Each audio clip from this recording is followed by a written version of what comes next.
So usually I'm the person introducing other people, but now I'm introducing myself. So I'm David Wilkins. I'm the faculty director on the Center on the Legal Profession.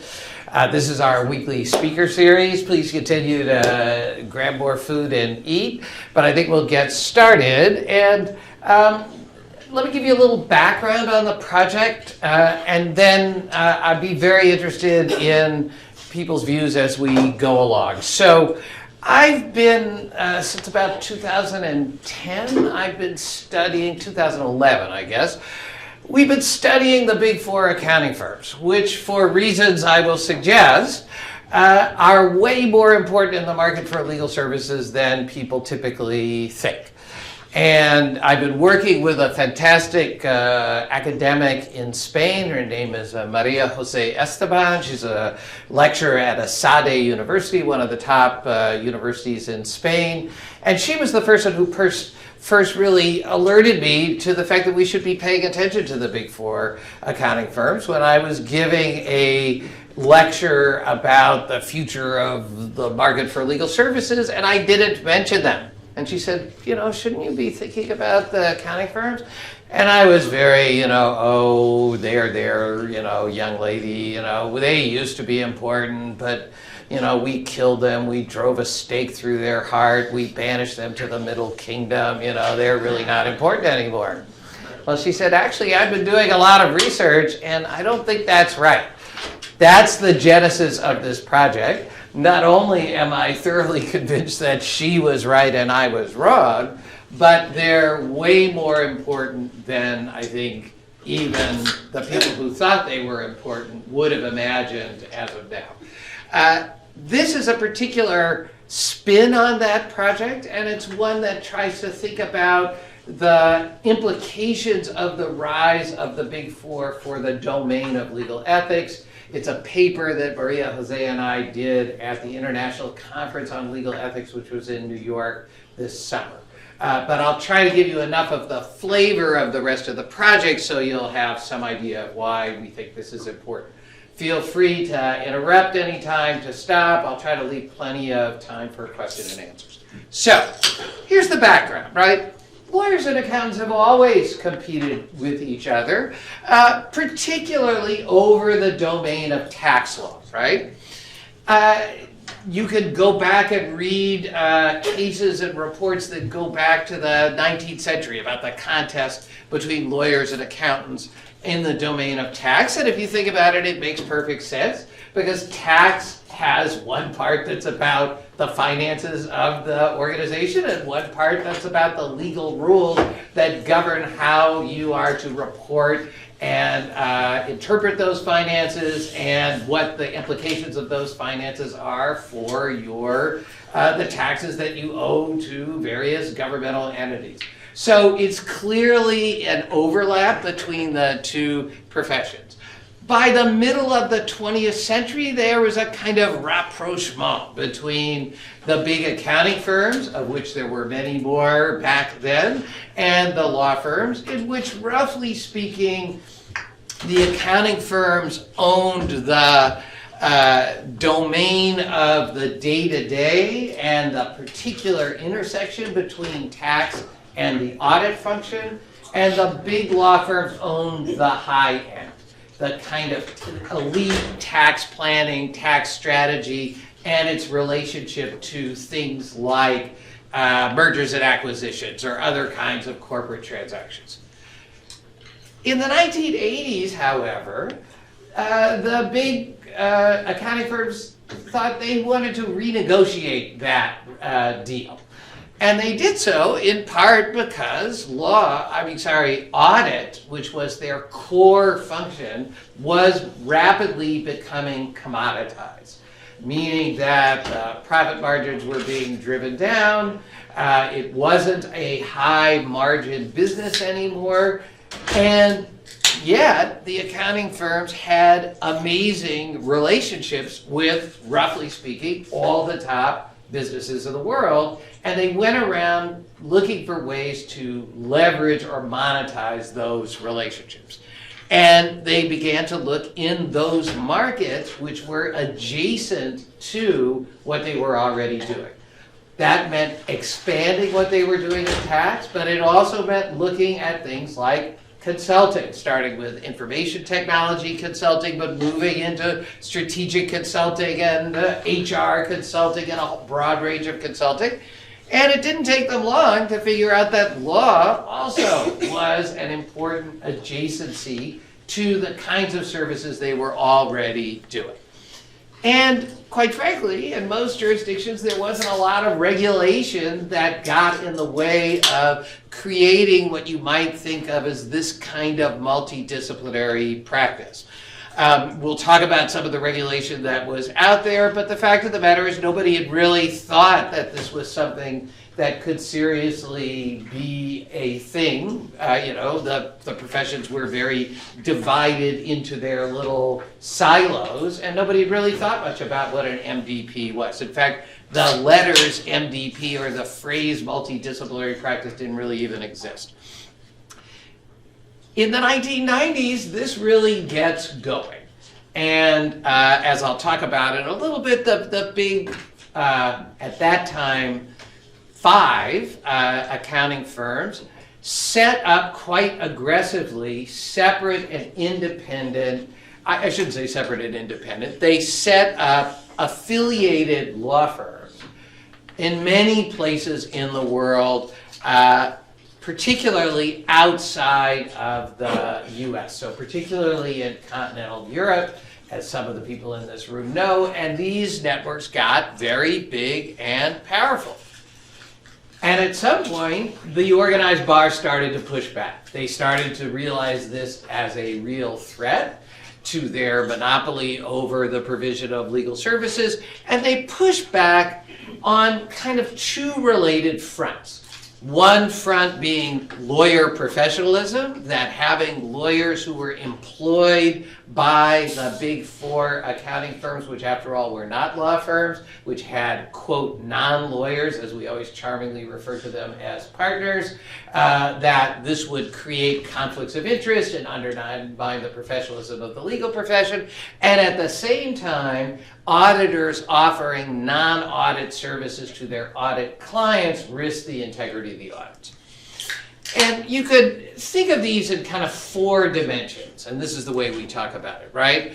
First, what is the professional identity of lawyers and accountants? And here, although there wasn't anything, or wasn't much that specifically regulated MDPs, both lawyers and accountants are highly regulated professions, right? And in most of the jurisdictions, there were regulations that people could point to that, for example, prohibit lawyers from sharing fees with, quote, non-lawyers, which this appeared to be doing. Second, conflicts of interest, right? There was a claim, again, on both sides that an MDP would compromise the loyalty of either the lawyer or the auditor towards their profession and would lead to bad results. Third, there was an argument that clients didn't need it. Oh my God, a legend just walked in, Andrew Coffin. That clients weren't asking for it. You know, the clients were, to the extent that lawyers and auditors needed to collaborate, it was easy. You just had your audit firm and your law firm and they worked together. And there was no demand for something called an integrated MDP. And finally, people said the quality was going to be poor. And this was particularly said on the legal side, where the argument was that the lawyers who worked inside the accounting firms would not be the best lawyers. They couldn't attract the best lawyers. And therefore, to the extent that they were doing legal services, it would be poor quality legal service. Okay. So these arguments eventually carried the day, but it helped a lot that we had these gigantic scandals, right? So most of the students in the room, even if you weren't old enough to have been paying attention then, remember the whole scandals around Enron and WorldCom and a whole bunch of other companies that failed. And the argument was they failed because the auditors were compromised. And the auditors were compromised because, in the case of Enron, for example, the amount of money that Enron was making from selling non-audit services to, I'm sorry, that Arthur Andersen was making selling non-audit services to Enron, particularly various kinds of consulting services, far exceeded by a factor of 2 or 3 or even 4 what they were being paid in audit. And the argument was that the audit had simply become a kind of loss leader, a way to get ingratiate with the client, or a negotiating point in which, frankly, the client had a lot of power over the auditor because they could threaten a way to take away all the non-audit services.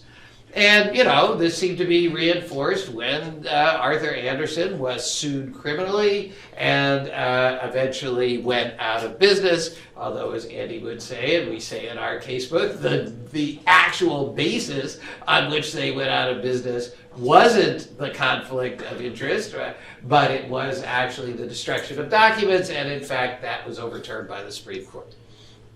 But it was enough to create a regulatory backlash all around the world. Sarbanes-Oxley is what we did here, but there were lots of other laws that were passed in Europe and other jurisdictions, which, roughly speaking, sought to say to audit firms that audit firms should not be providing non-audit services to their audit clients. And as a result, everybody thought the Wicked Witch was dead. And you can go back, and we have in the paper, there are all these quotes in 2002 and 2003 that said that the march of the audit firms into the market for legal services is over. Why would, if they can't leverage their audit base, right, that's what they were doing. They were, you know, PwC, which audits 40% of all the Fortune 500 companies, was then marketing non-audit services. If they can't do that anymore, what's the point? And on the flip side, law firms are getting bigger, they're going global, so to the extent that people want global reach, they go to law firms. Okay. We think it's a way more complicated story than this, and this is where my collaborator, Maria Jose Esteban, really got my attention. Because what she started doing was tracking what the Big Four were doing by tracking their presence on the web. So she has a very sophisticated methodology, if people are interested, in which she has done a painstaking examination of the representations that the Big Four have made about the extent of their work in the market for legal services through an examination of now the remaining ones, we call them the final 4, are representing themselves on the web, not just on their main web pages, where they often don't mention legal services at all, but on their country web pages, on the web pages of affiliated law firms which market themselves in conjunction with EY or PwC, on their specific service lines, particularly if you go through the tax line, you find out that they're offering a much wider range of services than traditional tax practice, etc. So this is what I'll show you a little bit of is the results of 6 years or 5 years of very intensive scrutiny around what the Big Four have been doing. And this is just says, including also a bunch of looking at articles in the popular press, legal rankings, a whole bunch of things. And we've done a bunch of interviews with the Big Four, the heads of their legal practices, about what they're doing. And in this presentation, I just want to highlight 3 parts of this research. First, just how much they've come, how big they've gotten in the last few years and where, and in particular, how they've moved much more towards a fully integrated MDP model. I'll say a little bit about how this happened, although we have a whole nother paper on that, but happy to talk about this in question and answer. And finally, to talk a little bit about what implications this has for the debate over MDPs as it was framed in the in the 2001 period that led up to SELEX. Okay, just a little bit about the context of what's happening here. So, many of you have heard this phrase, disruptive innovation, right? And partly our argument is that to understand how the Big Four have reemerged in the market for legal services, you have to understand law as a market that has been primed for disruption. This is Clayton Christensen's definition of disruption, in which he says disruptive innovation occurs when existing patterns of work, organization, and hierarchy are radically transformed in a relatively short period of time. He says it typically follows 4 steps. First, you have new competitors. Second, mostly the incumbents ignore the new competitors or flee to higher ground, meaning that they leave the new competitors to the low-end work where they typically enter, and they say, we only do the premium work. But sometimes the new competitors bring a new methodology and oftentimes new technology that allows them to establish a firm foothold in the bottom of the market and move their way up into the middle market. And sometimes when they do, you get a flip in which what was the old, established, traditional, high quality way of doing things everybody agreed on just becomes the old way. And the new way, which the disruptors have brought in, becomes the way what people want. The example everybody here is totally familiar with is a technology where, Andy and I we've been around Boston long enough to remember Wang Computers and Digital Electronic Company and a bunch of other mainframe computer companies, which were by far the most important computer companies in the world. And they, within a decade or 15 years, were completely destroyed by a bunch of upstarts selling things that nobody ever thought anybody would possibly need, called Apple and Microsoft and Hewlett-Packard and a bunch of other players who we now all know. And of course, the question is, are they getting ready to be disrupted by Google or by other forms of cloud-based networks that are going to now take the things that these giant companies we take for granted and disrupt them? The question is, how is this happening or playing itself out in the market for legal services? Well, it doesn't take much to figure out laws ripe for disruption. We have one of the most conservative disciplines in the world, right? Which I always like to say, in the common law world, you can't say anything new until you definitively prove somebody already said it before. It's called precedent, right? I always tell this joke, and then the civil law people always snicker, but I say, yeah, you can't say anything new unless Napoleon said it. It's also been one of the most heavily regulated businesses in the world, and guess who's in control of the regulation? Us, right? We control education, admission, standards of practice, expulsion, all that, and we put in a bunch of rules against competition, like the rule that says you cannot split fees with non-lawyers, about unauthorized practice, which have been used or were used to keep the accountants out, right? But all of these rules are breaking down, right? And particularly in the UK, that's a whole nother presentation, but the rise of alternative business structures in the UK, which are expressly allowed, new forms of capital. So we've got everything from venture capitalists investing in law firms to publicly traded law firms. And all of this is being overseen not by lawyers, but by a legal services board, which is at the moment, and actually since its origination, is run by a competition law expert. And I'll talk a little bit about that regulatory shift in a second, okay? And all of this has helped to bring the accounting firms out of the shadows. So, when we first started looking, only PwC featured anything about legal services outside of tax on their main webpage. Okay, you had to go under lots of different layers to figure out what they were doing in law. By 2015, they all prominently say we're providing a broad range of legal services and link on their homepage to their networks, right? And many of them have moved to integrate the separate law firms, which they set up to assuage the bar, roughly speaking, that they were really independent, even though they were always a part of the network, they moved to integrate those law firms inside their global multidisciplinary networks.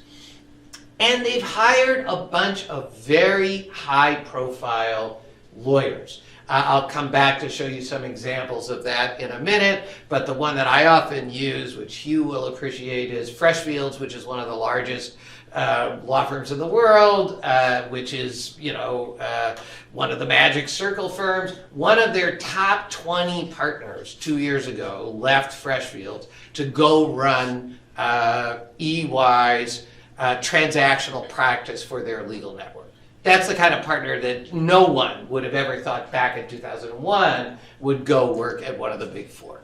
And they're competing more for work from top clients, although they're doing it, again, by expanding where they already are. So they're expanding into areas like M&A advising, okay? They're not competing with Wachtell. But if you look at their kind of transactional practices, this in fact is what the guy from Freshfields was brought in to run, they're doing much more active work in there, again, particularly outside of the United States, as I'll say. They're also moving into areas that the law firms have, roughly speaking, abandoned. So if you look at what's happened in big law, practices that don't have high margins have been slowly but surely closed down in many law firms or left to specialty law firms. So take employment law. A lot of employment firms have gotten out of employment law, left it to firms like Littler or Seyfarth. But that's true even with a lot of basic corporate work, which again is not high margin, but which builds industry knowledge and expertise. This is where the big four have been moving into in their expanded legal networks, and they've been commodifying their own expertise by developing products that can be integrated directly into the client's business practices. They call this they used to actually call this at Anderson, now Accenture, they call it shooting the rocket. They develop something in their high-end consulting practice or their high-end legal practice, and then they figure out how to make it into a commodity that can be sold and integrated directly into the client, and then they just develop a secondary market to sell it while they move their high-end practices to other ground.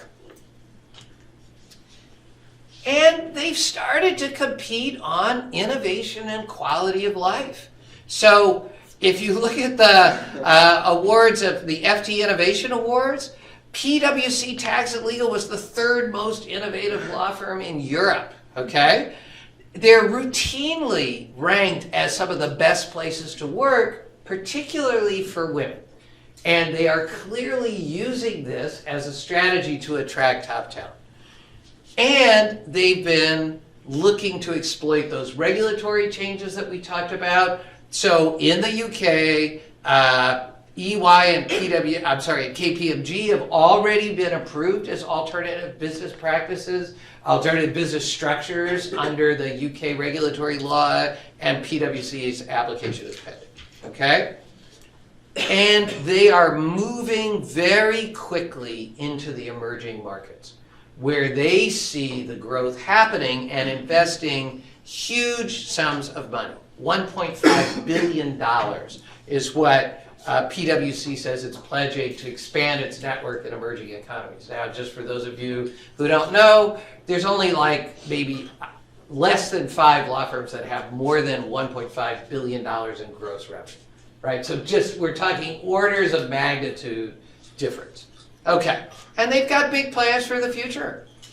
That is, they are saying that they want to move very aggressively in this market, which is much bigger than the size of the audit market, right? And it's highly fragmented. There is no, if you take all the top 100 firms combined, they constitute less than 13% of the market. No firm basically has more than 1% of the market. You look at the big four, by definition, four firms, they have something like 90% of the market, right?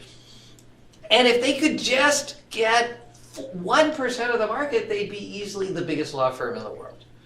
And they're not stopping with law. So since 2014, we've seen these kind of partnerships. PwC and Google for Work. We bring the content, they bring the technology, reimagining the workplace. Or E&Y and LinkedIn, helping companies develop deeper and more trusted customer relationships through the use of social and data analytics.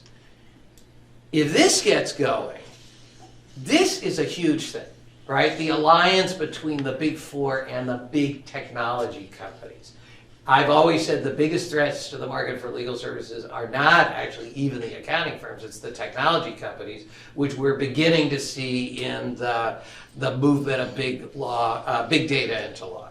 Okay, so here's the point. They haven't been accounting firms for decades, okay? Accounting's been a lost leader.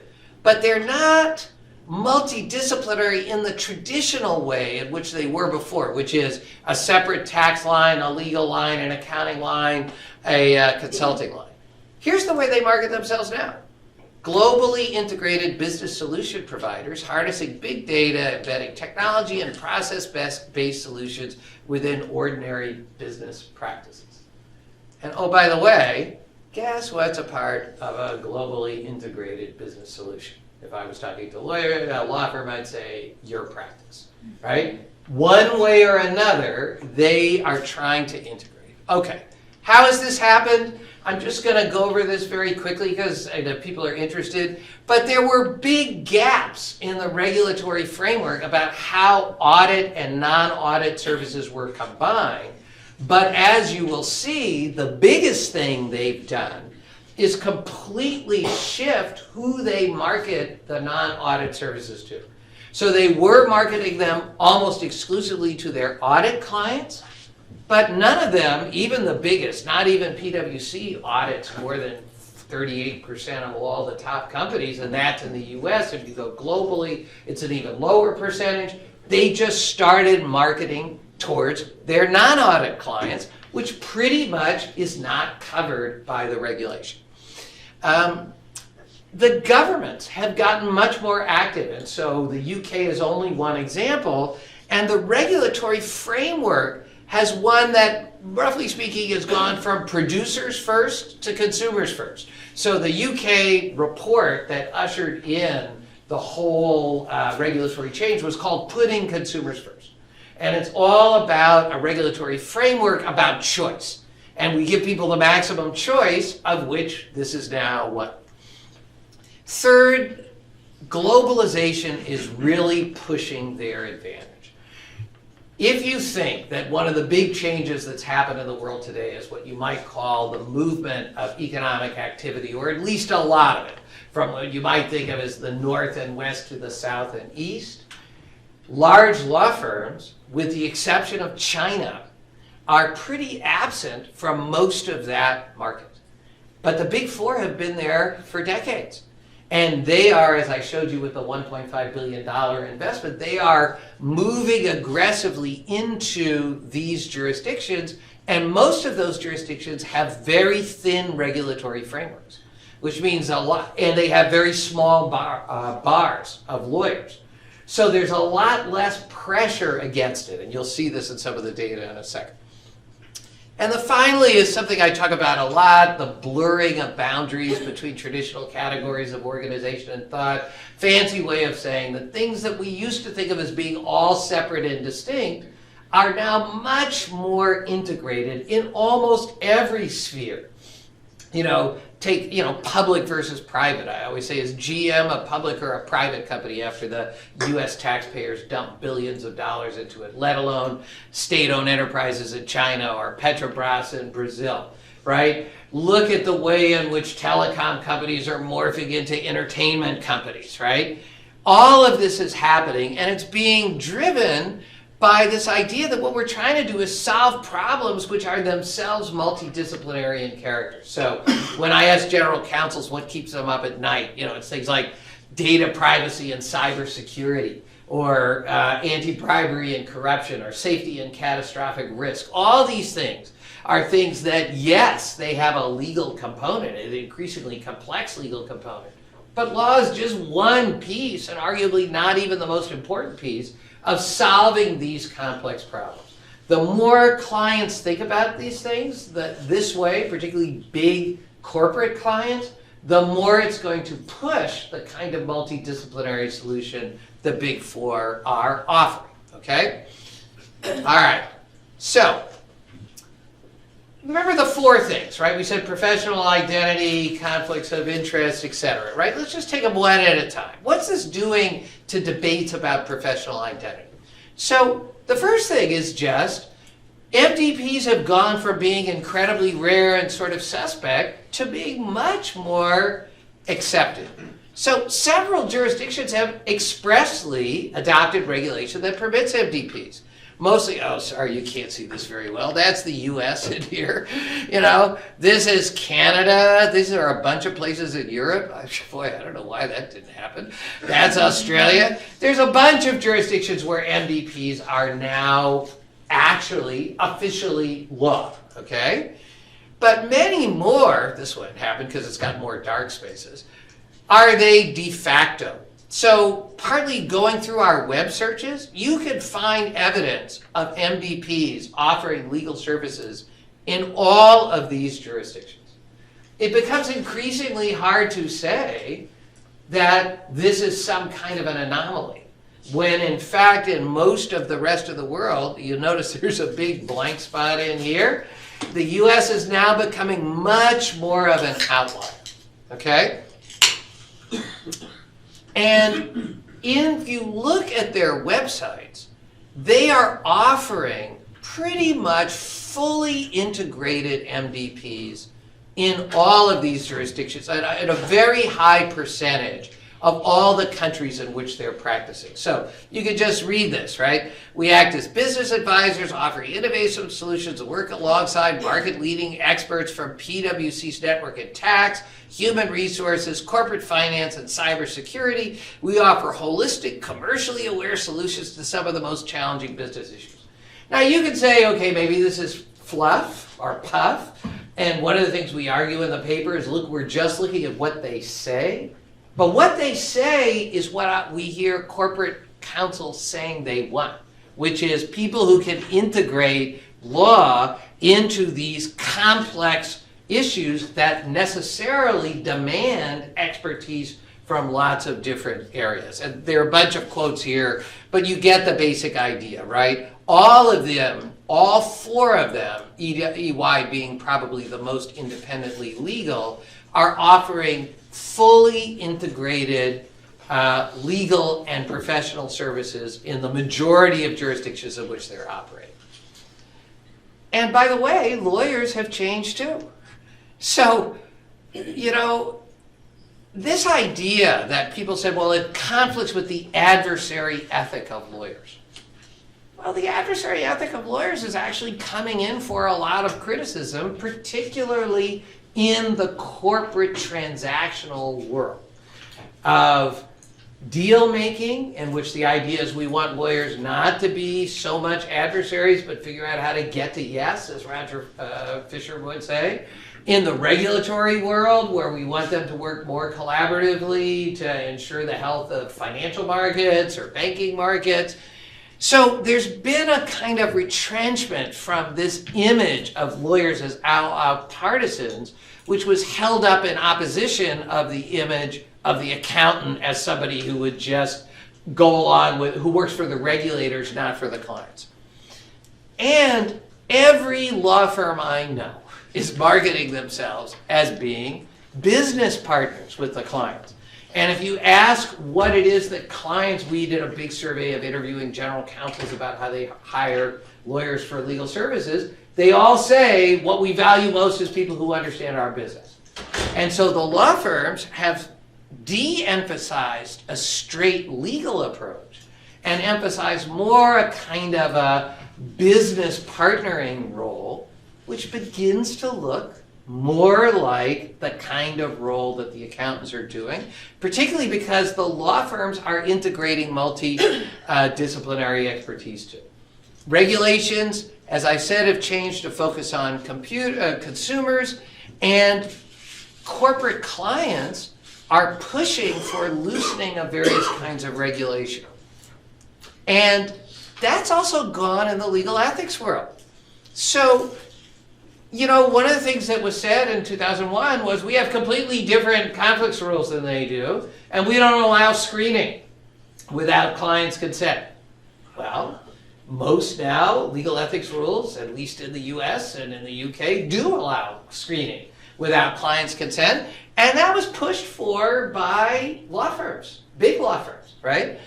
Similarly, you know, the idea that we're not a profit business, driven business like consulting, let's say, is much less credible with all the focus on profit per party.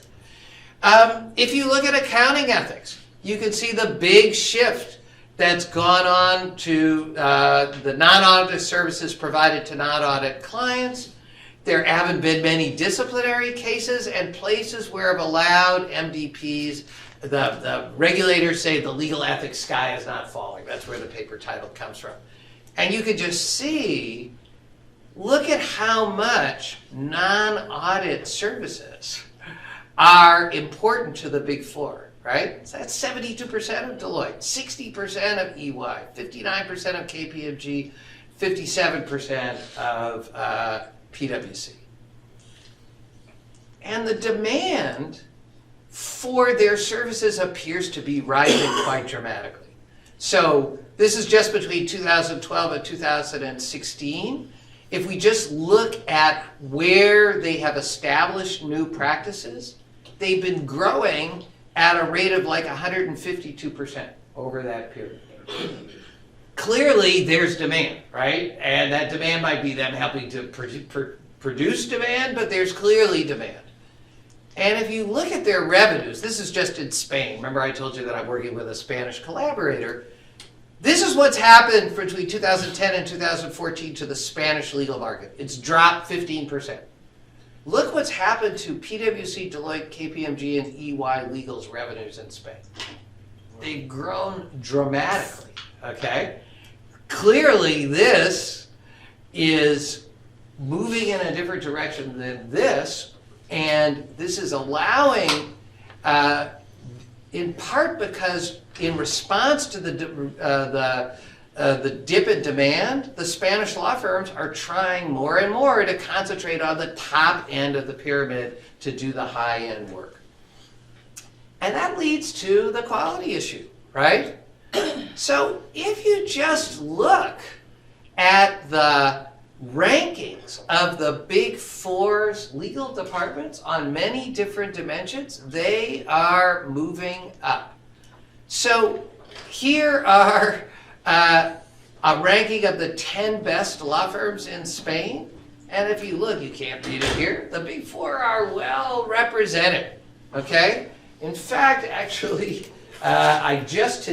we've got a digital magazine that we publish called The Practice, which is going to come out tomorrow, in which we're doing something on branding and marketing. Sorry, I don't only have this as a piece of paper, but starting tomorrow, you'll be able to read it in The Practice, in which this is a survey of the top 2,000 global companies around the world. And it asks them two questions.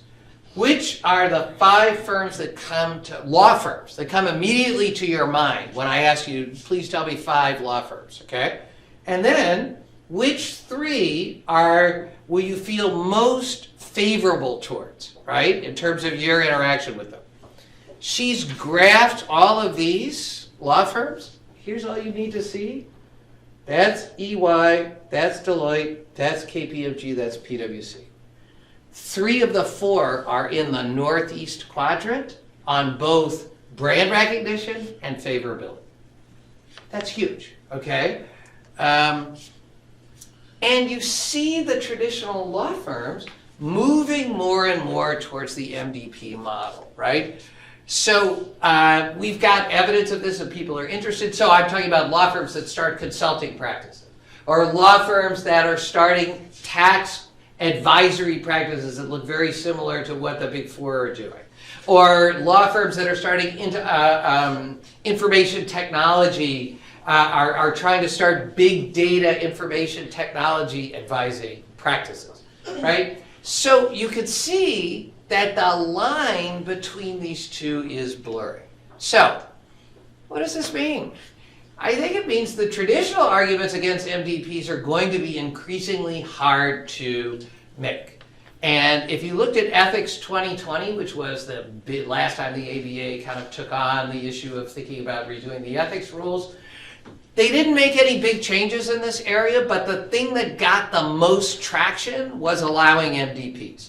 You know, not publicly traded law firms or all that other stuff, but MDPs got a lot of traction. And what people forget is that the last time around, MDPs were actually made it through the MDP committee of the ABA and was only voted down in the House of Delegates, right? I think we're really moving to a world in which not the question of whether we're going to allow them, but how. And what this means in the evolving ecosystem of the corporate legal department market, right? But here's the thing, and this is where I'll leave you. It may not be that the ethics sky is falling, but maybe we shouldn't have expected that. But here are a couple of questions. One, if law is just part of a globally integrated business solution, then what is it actually unique about lawyers?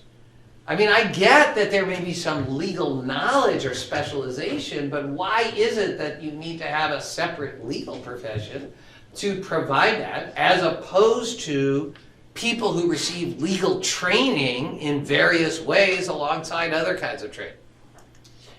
And second, you know, if really everybody is moving towards a consulting model, this is taken out of a great title from an article by a guy named Rob Rosen in Miami, who wrote about 10 years ago an article said we're all just consultants now. We, you know, in the business corporate sphere, lawyers are just another form of consultants consulting in the way that business consultants do. Well, if that's true, and particularly if there's not really a need for a separate legal profession, then what happens to all of these issues around expanding and maintaining the rule of law, which we also talk about? So that's my story. So I'm curious what people think about any of the pieces of this. Yeah?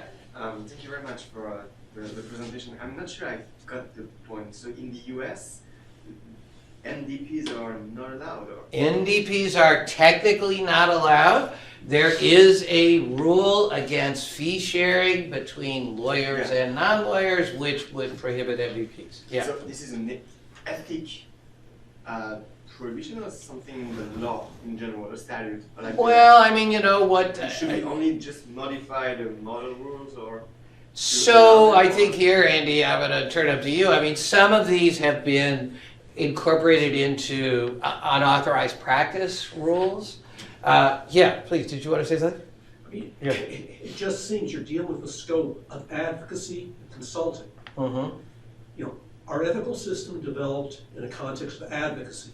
Right. And now, particularly in the business practice, it's a consulting business. That's this idea down here. Yeah. And some even decades ago, they were saying, why do the corporate finance guys need lawyers for SEC practice? Mm-hmm. They know what they can disclose as well as the lawyers can. What's the value of a law license besides the opinion? So, I mean, I think this is the question I want to ask. So I just wanted to just come back to your point. Andy, is it your sense that every state has an unauthorized practice rule, right? And so that would presumably be something that, even if the ABA rule was changed, might still be an impediment, right? But is there any, the fee sharing stuff and all of that, is that incorporated into statute in many places? In this jurisdiction, the FTC, 15, 20 years ago, investigating the Mass Bar Association for anti-competitive practices, the thing that came out of it was an understanding, never put into writing, an understanding that its ethics committee would not give advice about the question of unauthorized practice of law. With the result that the jurisdiction exists in somebody in the Massachusetts Attorney General's office with respect to a statute that makes unauthorized practice of law criminal. I think the last time somebody in the Attorney General's office showed any interest in this issue, Abraham Lincoln was president. And so it is left to the specialized bar associations, and the big one has been the real estate, which has brought lawsuits against various entities for engaging in the unauthorized practice of law, and the decisions have been made by the Supreme Judicial Court as regulator. So, my sense is, if the ABA were to change the rule and allow MDPs of some kind, it certainly would have a great weight in how these cases, if to the extent these cases were brought by lawyers or bar associations, would come out. Right. Yeah, please. So let's say that the walls come tumbling down and it's okay. What does that look like for me? Say I go to a big firm and like 5 years in, things start to move in that direction. What would it look like in terms of like compensation and advancement? Yeah, so this is really why I wanted to give this talk here for students, because I actually think, again, if you want just my prediction, some form of MDP is going to be allowed in the United States. And by the way, even if it isn't allowed in the United States, still might affect you. So my understanding is, for example, that the Big Four are hiring lawyers in the United States and then putting them in other jurisdictions. So I think a couple of things are likely. One is, I think most law firms underestimate the Big Four as real competitors for real business at their peril. I don't think they're going to eat the entire legal profession, but I think that for some kinds of work that's currently being done by law firms, they're going to be able to do it much more efficiently, and it's not just going to be, so even most law firm partners or manager partners would say, yeah, that's probably right, but it's the low, it's the typical disruption thing. It's the low level stuff that we don't really want anyway. They don't have the quality, they don't have the breadth. I think that just fundamentally misunderstands what they're doing and the nature of the problems that they're going to address. So for example, if you're interested in cybersecurity, right, which is a huge area that tons of law firms are trying to busily move themselves into at the moment. I think these people, one day you will ask yourself, am I better off trying to run a cybersecurity practice in a law firm or in one of the Big Four, where they have global reach, they have a huge number of people who are experts in risk management, information technology, modeling, a whole bunch of things that you could imagine might be extremely helpful for that kind of practice. What will that do? I think it'll give you more options, right? So part of this is, unless it's coupled with a restriction in the law license, that's a farther thing away. I don't actually think, for example, we're going to get rid of the rules against unauthorized practice of law. I think what we're going to do is redefine the places or structures in which lawyers could practice. That actually increases competition for people who have services like yours. But I'd be very careful also about what kinds of organizations you go to work in to see whether or not they're likely to be disrupted by the kinds of services that the Big Four are likely to raise. Does that make sense? Yeah, just a quick Sure. follow-up then. So, I mean, people aren't like making partner and being compensated in the same way in these. So the compensation is lower,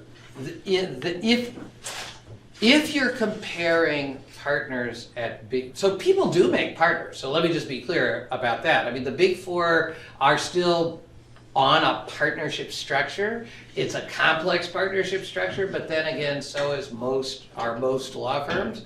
You know, maybe not Ropes and Gray, my friend here, but you know, if you look at, I don't know, what's DLA Piper or Baker and McKinsey or Dentons or, you know, Hogan Lovells, if we begin to look at, this is why I'm saying there's been a blurring together of these models. So yes, people make partner, and people, so the top lawyers who they are recruiting to come in their legal networks are all significant partners in the law firms where they currently are. They are being offered compensation and status that is equivalent to what they were making inside their law firms. Now, does that, you know, they haven't gotten any Wachtell partners yet, and they probably won't, but there's a big range of law firm partners in which partners and their equivalents.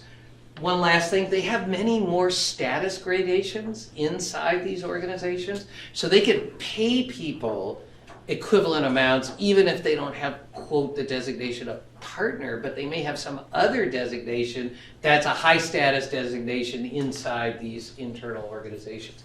So, you know, they pay less on the lower end, on the junior end, but my guess is there's going to be law firms that are going to be paying less on the junior end too. I mean, this is partly what's happening with this shakeout of the top law firms from the rest.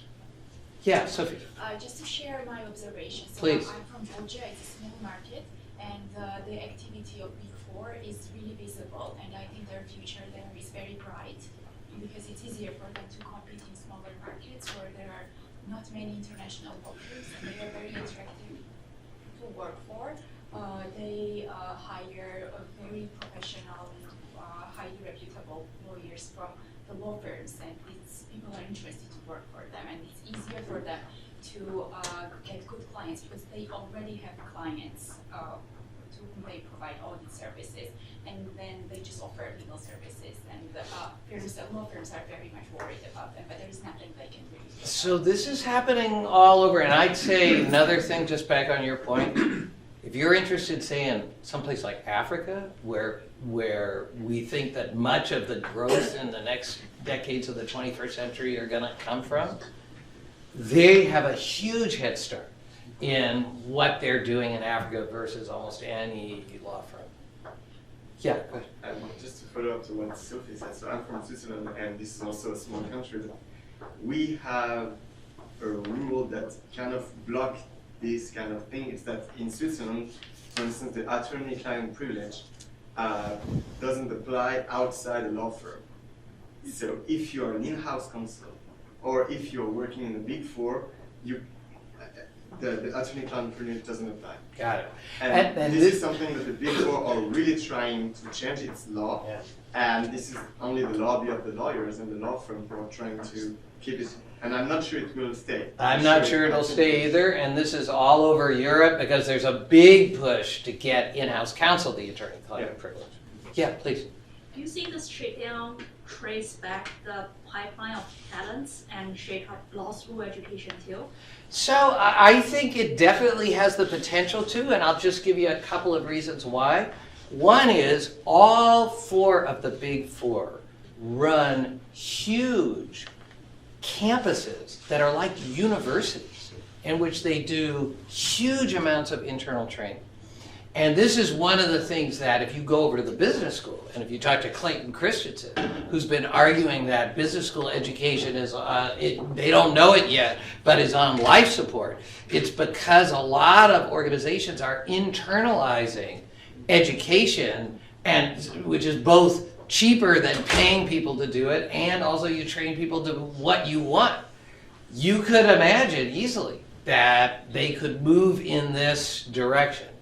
Especially if they can offer services that are sufficiently in that gray zone between where legal knowledge and legal service and, and maybe there are lawyers who are, you have a few lawyers and then you have a whole bunch of people who have legal training, particularly if you're baking in solutions into information technology. So what you really want, if you look at all these legal startups, what are they trying to do? They're trying to bake in legal knowledge into a technological solution, smart documents, etc. You begin to talk about that, and they have, again, a kind of huge advantage.